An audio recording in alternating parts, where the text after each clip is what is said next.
Greetings. Welcome to Therapist Take. In this particular episode, we have a guest named Carl Patterson, and he is a licensed therapist and a spoken word artist. But about 6 minutes into this episode, following this intro, we play a portion of a TEDx talk featuring Carl, where he performs a poem he had written. But unfortunately, due to copyright laws, we had to cut that portion from this publication. That said, please check out the show notes and click on the link to that TEDx talk and listen to the amazing poetry of Carl Patterson. I believe it's the first thing he does in that video, and it's only about a minute long. Plus, after listening to it, you'll have better context to the discussion that we have immediately following the first 6 minutes. So, without further ado, let's get into it. Hi, Carrie. Hi, Josh. It's good seeing you today. Yes, you too. My favorite time of the week is our podcast time, by the way, just nice. So you know. Even with the technical difficulties. It is. It's just relaxed. Can you tell, Carl? Yes, I can. It's a bit more. It's like a nice environment. Nicer. Because like when we're doing therapy, it's like just this hardcore pace. You just like one client after another. You got to get this, and you get a lunch break, but you got to hurry up and get that done. Because you got to get your notes done. Right, because you got to get your notes done, which we don't have internet today. So I'm going home to do my notes. Yeah. Right? We have homework. That's right, exactly. So let me introduce Carl. Carl, thanks for being here today, first of all. Thank you. And I'm just going to kind of give a brief introduction, and we can kind of get into dialogue. But the reason we're doing the topic, the power of the spoken word, is twofold. One is we're all therapists here, and the words are meaningful to us. But secondly, you are actually, in addition to being a licensed counselor, you're a spoken word artist. Yes. Correct? Yes. And so we will put some links in the description to a couple TEDx talks, which we're going to actually play a little clip from one of those today that Carl has been a part of, which are really good, where he addresses the spoken word and some other things it's packed with things. You know how TED Talks are. You also are part of a band, correct? Yes, it's a group. It's a hip-hop spoken word group, collective, if you will, and that formed maybe about 6-7 years ago with the idea of just spreading positive messaging and tackling some things that some folks don't speak about or talk about. If you want to plug them, what? Yeah, well, we call it the Space Program. That's the name, and we have a lot of things going on right now, but we were started by a guy named Stevie Johnson. He goes by Dr. View. This started when he started his dissertation project, and being a producer and a DJ, he decided that he wanted to do more than just create the written format of a dissertation. He decided he wanted to create an album to kind of go along with it, based on his research. So he brought in some spoken word artists, some rappers, some singers and producers, engineers, a whole bunch of folks that related to his work, his research. And then we spent 4 months creating this album based on the content that he got from his research. And then he kind of presented his dissertation along with the album. Wow. And he ended up winning Dissertation of the Year. I would imagine. And when we were done, he decided that this was such a great idea and it was so powerful that he wanted us to continue. So we just kind of continued, and we've been around different states, and we perform, and we're a little different because we perform with a message. We come in with impactful statements, and it's all like directed towards something specific. And so we get brought into different universities and different organizations to kind of perform and to speak on the topics. So it's been a great experience. It's really good. Wow, and cool. How can people find it? Right now, we don't have a website set up, but they can find it through me because I post about it. So put the link for my Instagram.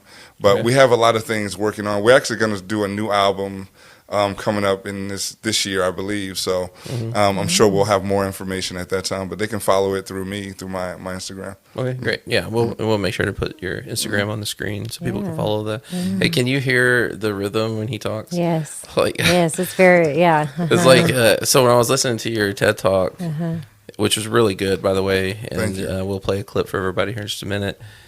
When you got done with the poem part, Yeah, I couldn't tell if you were out of the poem part because you have rhythm when you speak, like, and it's like, it's musical. Yeah, which is really cool. Which I'm sure a lot of that has to do with you do, this for a living, and I'm assuming like with the poetry piece is very similar to hip hop where there is rhythm to it, right? Yeah. So I imagine like if you spend a lot of time doing that, what do you catch yourself kind of being in a rhythm when you talk sometimes, or like have you noticed that? Or I do. My words have changed. My vocabulary has changed. It's enhanced, and the way I speak is in rhythm, and everything I write. It's even my notes. Sometimes, like I have to be careful. Sometimes I have to really reread my notes and like, am I writing it as a poem or am I writing? Am I writing a note? he's talking about his therapy notes. For people who don't know, he's therapy. So I'm so used to writing that way, and outside of like doing therapy, I write all the time. And so it's just such a practice that you get in rhythm. And I don't perform as much as I used to, but when I get back on stage, it's just like, like riding a bike, I get right back into it. Right. Oh, wow. That's really cool. Yeah. Do your clients ever say that to you, that they feel a rhythm in the way that you're speaking? Yeah, it's like I always call it a superpower. I kind of embraced it. I embraced it because it makes me unique and different. Because like obviously we're therapists, but we have other skills and hobbies and passions. And I think that's kind of how the TED Talk stuff kind of came about. I kind of brought in kind of my passion into my work. And so the idea behind that second TED Talk about trap therapy and how I use poetry in my therapy, it's just me embracing like my passion, like two passions, mental health and poetry. And kind of combining them as a useful tool in therapy. So. Yeah. Oh, I can see that. Yeah. Really beautiful. It is. Do you care if we just give people a taste of it real quickly? That's powerful, man. It is. Thank you. Yeah. Yeah. I would like to share, if you don't mind, like kind of the idea where that came from. Yeah. Please do. So a lot of times doing spoken word, I speak for myself, obviously my experiences, but a lot of times I'm trying to give voice to others and other people's experiences. And working with a lot of juveniles in the juvenile system and on probation and hearing what they got to say and express themselves in therapy, I got influenced by giving them a voice of how they feel and what their experiences are. I think sometimes we judge them for the charges or the consequences that they're up against, and we kind of forget kind of the lens of where all that came from and why they chose those decisions and why they got to that place. So kind of unpacking that was me speaking for them through their lens. When I make comments about some of the actions they've done, but like we forget about their past and we think about their current status.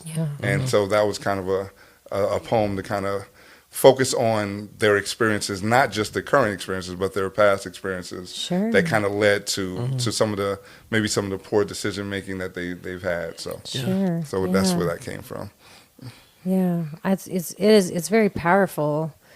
But trying to listen to it as a person and as a therapist, you can hear all kinds of attachment theory and trauma theories in there, right? And speaking about it in the way that you do on that platform, I'm sure that people have heard those words, but the way you put it together, you can hear trying to tell the story, right? And thinking about how in trauma we talk a lot about it's about what happened to you, right? Kind of that statement. Yeah. I can hear that. I was trying to tap into like people's empathy for these kids who are going through some of these challenges. Sure. I feel like working with some of the parents and the POs and the judges and things that I work with when dealing with kids in that circumstance, I feel like sometimes we're giving up on them. Sometimes we're just trying to get them through the process, or we're giving up on them. And a lot of this stuff is generational. So I tried to throw in generational trauma in there, talking about my father's grandfather's flashback, trying to talk about some of the things that we inherit from some of the experiences that our relatives go through. Right. To know that even though they got charges in their actions, where's that linked to? Yeah. Where's that coming from? Why are they making these choices? And that's kind of like something to help them, help others who don't know what these kids are going through, understand what they're going through. Sure, absolutely. Yeah, probably my favorite line in there. I mean, there's a lot. I mean, it's really packed, and listening to it for the second time, there's just even more, but when you said that part about, and you kind of just mentioned it now too, is like that I, stand on the corner or whatever, and I have forgotten my past as you have. Of course, I'm butchering it right now, but you know what I mean? Like, I forgot my past as you have forgotten my past. Yeah. And it's just, I love it when artists say the exact same line right adjacent to what they just said, but they say it with a little bit different inflection, has different meaning to it, right? Because that's basically what you did. But I think, like, there are a lot of people that won't hear that if you were just to say that to them. They won't hear it. Yeah. But something, when you do something like poetry or music or whatever, and you put your words are intentional and you put rhythm behind them, and it kind of gets around our defenses. And now there will be some people that just will never hear it. But there are some people that will hear that when it's in that format, and it gets around all those defenses. And I think that's important for, I would imagine, like, for the kids and anybody who's gone through or has those life experiences, that's probably a very meaningful acknowledgement of what they're going through. But for people like me, who I don't know what it's like to be in poverty to that degree. I don't know what it's like to have a history of oppression for 400 years, and it's important for, I think, people like me to hear that and maybe, go, the Sue Johnson thing where it's like, When the dog the dog cocks his head. That's a good moment in therapy. If anybody watch, that's an inside therapy joke. Yeah. Or the dog kind of cocks their head at the kid playing the recorder or something. But, we can all imagine the dog cocking their head a little bit, and thinking about it differently. And when you said that, I'm like, ooh, yeah, that's good. And that's good for people who don't understand the people you're speaking about. It's good for them to hear that, in my opinion, in that way. At least there will be some who don't. Right. But I think that's the beauty of art too, right? Yeah. And that it connects. That's why it's important. I'm so thankful you said that, because the way I write my poems, I write them in layers, right? Like, I feel like on the surface, if you just read through it, you gain something from it. Like, you can understand where it's coming from just on the surface. But I feel like if you really dissect what I'm trying to say, there's more things that are layered in there for other people to grasp and to understand. And it may not connect to everyone, but some will. And if some wanted to try to connect to it, they could go deeper into it and try to connect with it as well. And that's very important to me. Okay. Another thing that you said that is important to me is, I'm trying to connect, obviously, with the through the lens of the people I'm trying to write this specific poem for. I'm also trying to, for those who don't know about that life or that story or through that lens, I want you to connect to it too. Right. I want you to try. I want people to connect to it and say, someone's seeing me. I'm being heard. I'm being seen. But I want others to say, you know what, this is helping me see them. Yes. Or helping me hear them. Right. So I kind of write it from both. So if you're going through it, I wanted to connect to you.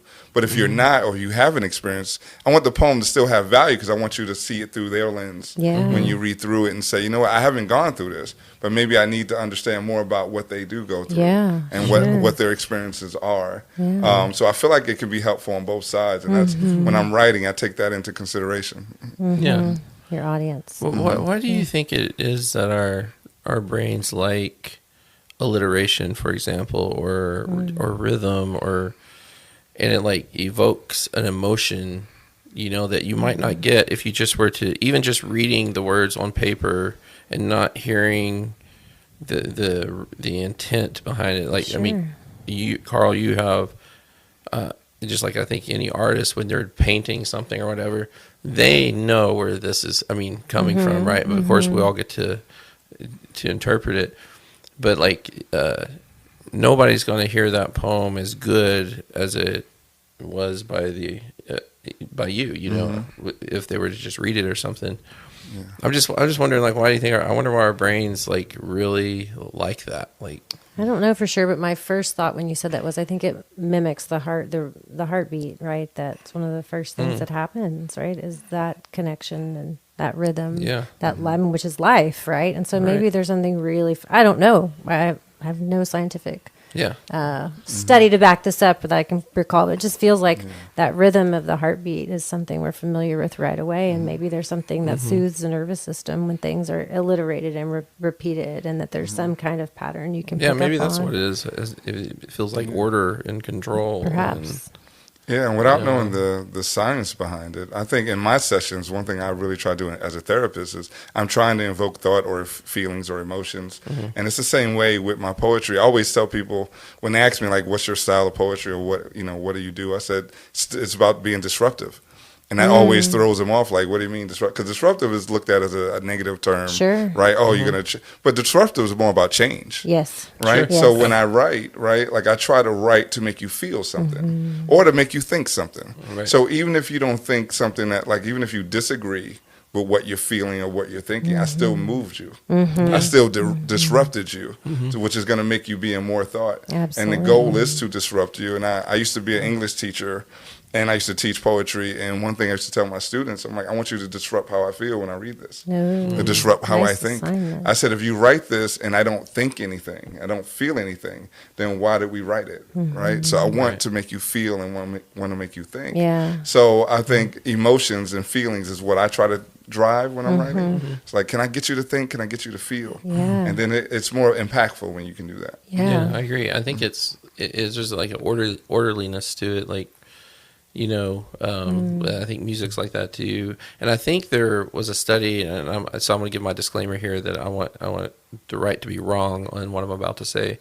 But I want to say I remember reading a study that said something to the effect of that basically happy people listen to sad songs, you know, and the idea is that, you know, the song itself doesn't produce an emotion, it taps into it already. So it's not a sad song, it's sad to you because it tapped into some aspect of your own story, right? And I think, like, even with music and stuff, you know, we feel safe with music, right? But if I walked up to somebody just randomly and, you know, quoted some line from some lyric from a song or something, thinking that's going to have the same impact, it likely would be defensive and probably a little weirded out, wondering, like, Well, first of all, weird why are you quoting Kanye to me, man? Like,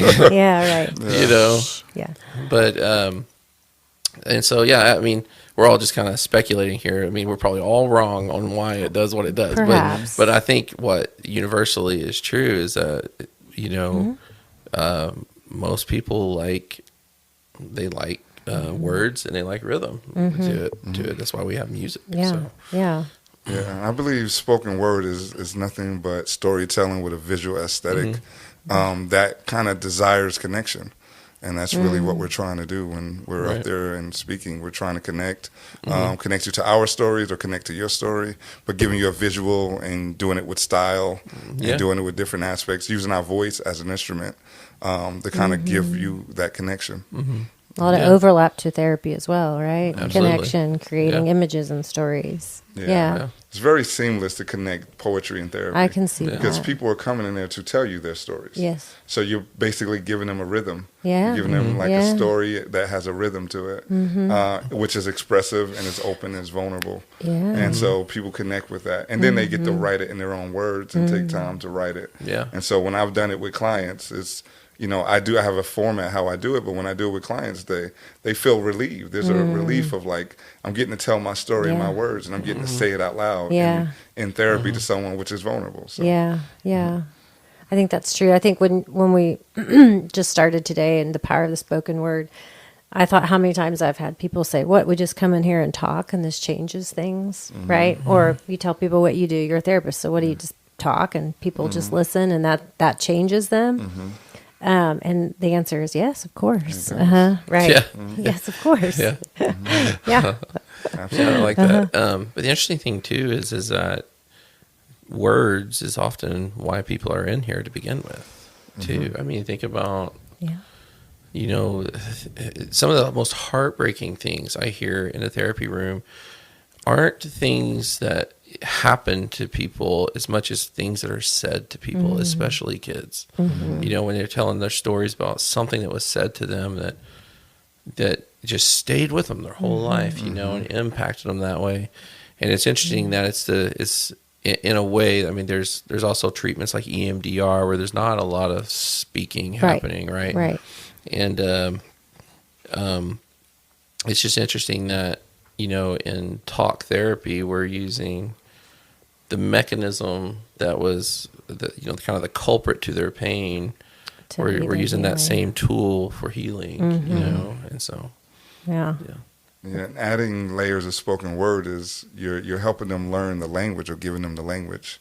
A lot of times they don't know how to say it or how to express it. So you're trying to help them find that language. Yeah. And it helps them kind of clear out and unburden themselves using an IFS term, like unburden themselves from their experiences. That, and again, another IFS term, the exiles that were created. You help them go in the past and retell that story. Yes. But tell it from self, from the present day, which helps them unburden those exiles and helps them free themselves. So. Yeah. And I can see, especially in your experience and history of working with young people that don't have the words, right? They haven't been exposed. They haven't learned, and it's different to learn it on a piece of paper versus say, oh, this is what I'm going through. Right. And so it's very powerful to offer this fresh tool. Right. Yeah. And sometimes, you know how you want them to be vulnerable and speak it out loud and tell you. Sometimes it's safer for them to write it down. Yes. Yeah. And then using spoken word, then they present it, verbally. So you're getting to that vulnerability where they're saying it out loud. Yes. Which is what we're trying to get to, where we can build off that. So I use poetry as an entryway a lot of times to get them to feel safe and to be vulnerable. Sure. And then we take that and we go through whatever modality or model I'm using. But the poetry was the connection to help me get to that space. Yeah. It's that line, name it to tame it. And that's kind of the vehicle that you do that. A lot of times when the teens they're younger, or if in this case, when they're court ordered, they don't want to be a part of it. They don't want to be involved. Sure. But you give them a platform or a path to say, hey, let's just focus on how you feel, and you can write it down and write it how you want to write it. Let's use poetry. And then they start being verbal, and they realize how good that feels to say it out loud. And now you formed a connection, but you also have provided a safe space at the same time. And now these kids are willing. Now they're like, when's the next one? What should I write about next? And you're like, whatever you want to write about, you tell me. And then that's when the therapy come in. You take, there's content and there's context in what they're telling you. Yeah. And so I would read their poetry. And then I'm like, okay, now I know how to follow this treatment plan. Yeah. Because you've given me a lot of information in here. And so we kind of go off of that. And sometimes they don't even realize we're doing therapy at that point. That's now my they're favorite, enjoying therapy. right? Yeah. And it's like, hey, what's the next thing we're going to write about? Right. I'm like, whatever you want, and then we'll go from there. So. Yeah. When you were listening to the poem, was your imagination forming images and stuff as it was going through it? Sure. Yeah. And images, real people, groups of people, all the ways that I think we try to the brain tries to categorize things into known and unknown. And that's what I was probably doing. One of the ones that stood out to me too, because I think you're right. Like it's storytelling, right? I mean, and storytelling is as we know from Yuval Harari and the what's the name of that book? Sapiens. Right. Yeah. The book called Sapiens. It's a big theoretically, I think anthropologists believe that storytelling is largely why Homo sapiens rose to the species of power, basically. And when you in the poem, when you were talking about the crack and like and then it's like. Then it's the crack or the whip or the belt, and like you're kind of and you start building on these terms. It's like it means one thing when you first said it, then you used it the same term in a different context, building on history. And in my mind, it's just it's going back in time. It starts with my brain starts with a kid on in poverty on a street corner, and then it's like now they're in a home, and it's years ago, and they're before civil rights movement and stuff, and they're getting hurt and injured and whipped, and then it's slavery or whatever. It's really neat how, and I didn't even think about it until we were talking about storytelling, that while that poem's going on, my brain, my imagination is doing a lot of work in that. Yeah. So there's so many layers just to that part, and I'll share just a little bit of it. So you're right on the money. Like, I'm trying to resurface the history. So I'm going back to the slavery, to the times of, because I'm trying to connect to generational, right? So I'm going into the whole slavery thing.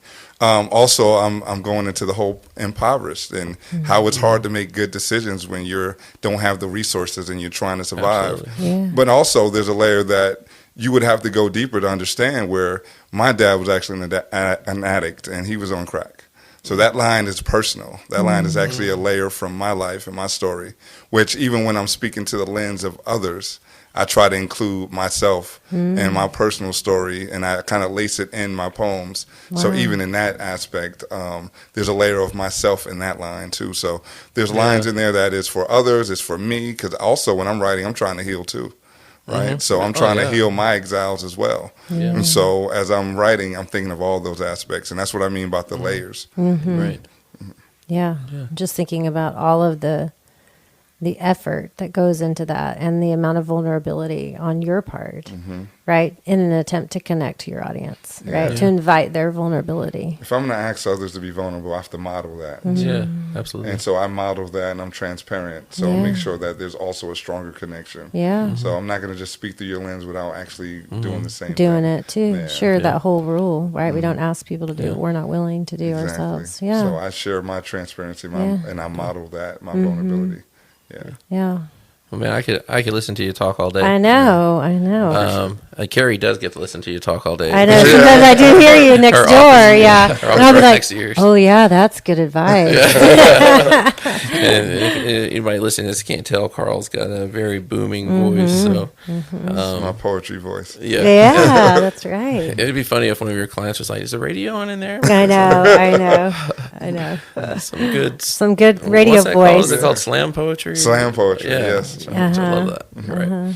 But as we probably better wrap up. But I would like everybody to make sure you go check out Carl's Instagram, and also you can find his profile page, because he's on our website, which is FamilySolutionsOK.com. He is one of our therapists here, and we're happy to have him. You definitely add a unique element to it. You're also very well trained in a lot of other things. Yes. Which I would love to dive into. We'll have to do this another time, into IFS, because he was mentioning IFS. Yeah. So people who don't know what that I'd is, love it's to talk another about form that of with a treatment. And interestingly enough, I would say like IFS, if it might be more of a visual poetry in a sense, and less spoken word and more imagination, and also very powerful form of treatment. So, but, I mean, to kind of wrap up, what would be like when it comes to the power of the spoken word, and thinking about, an audience of people that aren't therapists, they're just kind of listening to this, what would be kind of a final message you would have? Just there's healing in your story. I think all of our stories are important. So whether you're journaling or whether you're writing, just writing, or if you're doing it in style with poetry. And my thing is, I'm always about free poetry, like free writing. So I think a lot of times people get caught up in the specific styles of poetry. But I think your story is your poetry, and sharing your story and expressing yourself and being vulnerable does induce healing. Folks to share their story, whether you're literally sharing it with others, or if you're just sharing it by writing it down and writing in a journal, and with no intent for others to see it. But I think just sharing your story, and poetry is storytelling, and it's powerful, and it induces healing. So we all need healing, and we all need to move forward in life. So I just use it as a tool. That's great. I like that. As a healing tool. Well, thank you for being here. Thanks, Carl. Thank you guys for having me. We should do it again. We should. Sure. I'm humbled that you invited me. I'll come back anytime. Okay, good. Got more to do. Yes. All right. Yeah.